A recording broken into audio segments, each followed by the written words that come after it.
चोली सब तिनिये संगे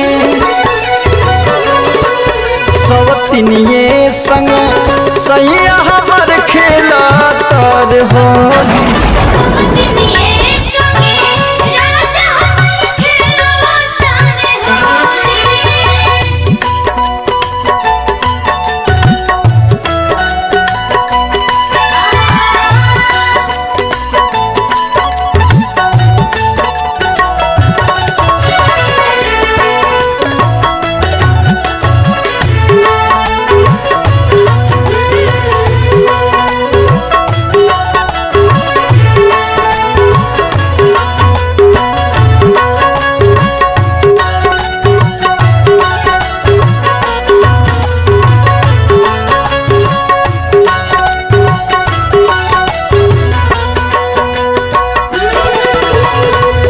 आसरा के छतिया में ज्योति जरेले कब तो समझे पिया बातिया कबहू विसारत नहीं रहले सजना हो सोझवे गुजारस दिनो रातिया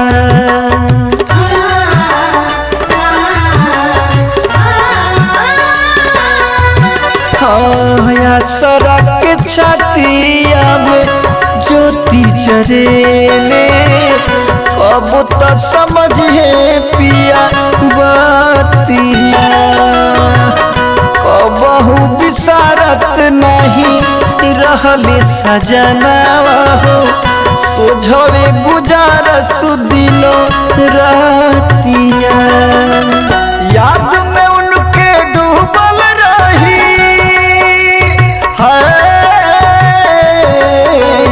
याद में उनके डूबल रही मन करे कि जाके टोली सब तिनिये संगे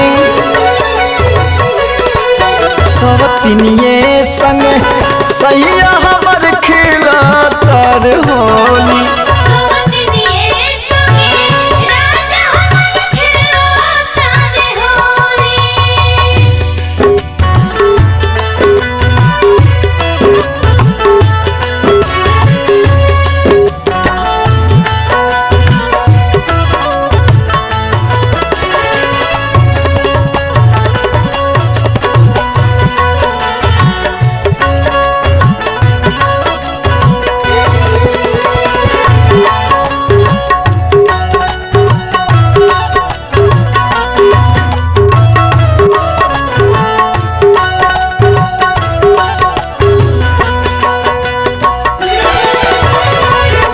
लाल गुलाल हाल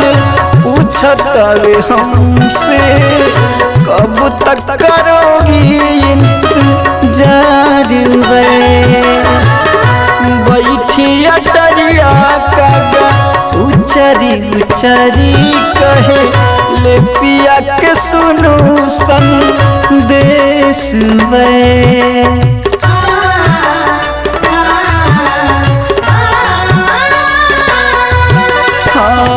लाल गुलाल हाल पूछत हमसे कब तक करोगी इंतजार बैठी अटरिया कागा उचरी कहे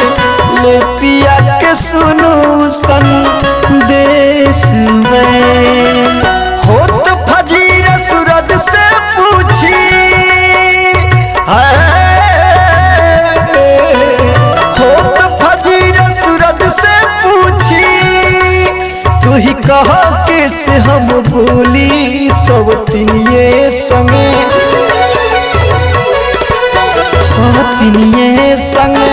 सैया हमर खेला तर होली।